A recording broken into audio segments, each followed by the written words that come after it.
Check out how large this greenhouse is. It can hold thousands of pounds of processed marijuana, and it's one of the more advanced ones they found on these counter-drug raids. He says officers did try and use a taser, but they ended up having to shoot a few rounds. I'm standing in front of the head of the fire.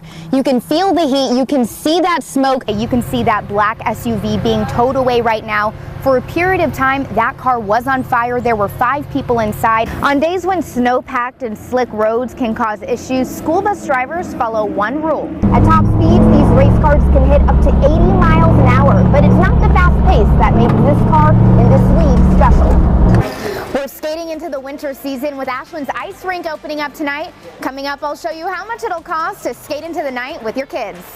More than 100,000 Oregonians could lose access to federal food assistance, and that's if the House and Congress cuts access to the SNAP program. So tell me what you're doing to protect people who really rely on that program to survive. Police say 38-year-old Jerry Texiera is no stranger to law enforcement. A suspect is now in custody after ramming a police car and driving across Alba Ballpark. Police say they were actively investigating.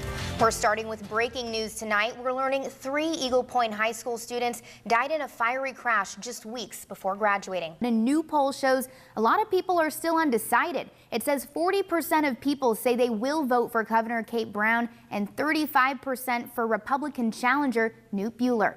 More details are emerging about the death of a missing journalist. The Turkish president is promising to release more details of their own investigation on Tuesday. More than 185,000 acres have burned along the West Coast, and now people from all over the world are coming to help fight the 16 largest wildfires in Oregon and Washington. In the battle of nature versus nurture, score 1 for nurture. Studies show genetics might not play as big of a role in life expectancy as you think. This Mott Road exit is going to continue to stay closed overnight. I talked with the California Highway Patrol, and they tell me there's no chance Interstate 5 is going to reopen, not only because of the fire crossing over the interstate at certain sections more south from here, but also because of the damage the fire had on the roads. Dunsmuir is still tonight. The small city of 2000 is blocked by the Interstate 5 road closure. No one is coming into town. Restaurants are closed. Park benches are empty. Most neighbors are packed up and filling up their gas tanks. Everyone is warned to be ready to leave at a moment's notice. It feels like right now, I'm homeless. That's what it feels like. Whoa. Okay, the church is gone. Everything's gone. What are you going to do? You got to wait to see. But I'll deal with it. Curtis Smith has lived in Dunsmuir his whole life. Oh, yeah, I got my stuff packed. He tells me he feels stuck between this Delta fire and the Natchez fire burning north. Well, we're in the middle here. You got smoke on both sides, fires on both sides. So if something comes here, where are you going to go? You going to go to the ocean? You can't go south. You know what I'm saying?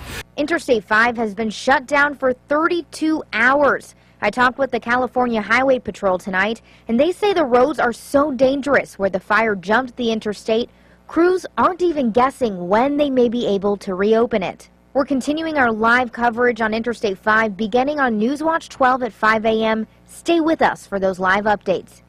Check out how large this greenhouse is. It can hold thousands of pounds of processed marijuana, and it's one of the more advanced ones they found on these counter-drug raids.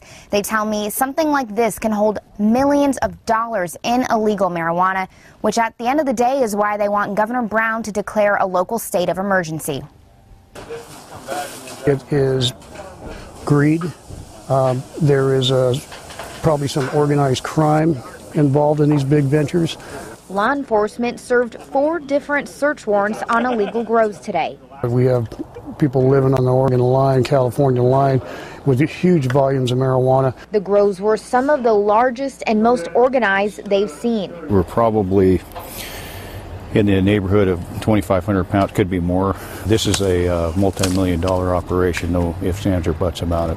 Siskiyou County officials asked Governor Brown to declare a local state of emergency. All this marijuana is going out into the community, they're concentrated, or we have no idea whose hands it's going to fall into. And we're just trying to do our part. Sheriff Lopi tells me he wants the governor to understand there are thousands of illegal grows in the county, and declaring a state of emergency could help teams tackle them faster. Large seizures like this, they're obviously illegal in nature, and this is a drug trafficking organization here. I think it supports the cause. Sheriff Lopi tells me illegal grows like this one don't follow environmental laws all the time either. Coming up on Newswatch 12 at 6, find out why this is more than just a drug trafficking problem. On the California-Oregon state line, Sionan Barrett, Newswatch 12. When this veteran reached the finish line on his tour of duty, his race was far from over. Now he uses this track to put some of his past in the rear view. When you go to war, it's an extremely high adrenaline for a long period of time. There's a preparation that goes into it in order to pull it off and make missions happen and succeed. And the race cars, there's a ton of preparation. At top speeds, these race cars can hit up to 80 miles an hour, but it's not the fast pace that makes this car in this league special. It's called Warriors on Track Pac West, a nonprofit that helps some vets land jobs in a professional pit crew. But for most, the racing is therapy, a way to rebuild the camaraderie lost after leaving active service. I can relate to them in a way that I can't with people that haven't served. Doing something with people who have shared experiences and have, walked the same earth and done the same things. Warriors on Track Pac West gives veterans suffering from PTSD a chance to readjust and figure out what the best course is for them, whether it's in office or on the track. In White City, Sionan Barrett, Newswatch 12.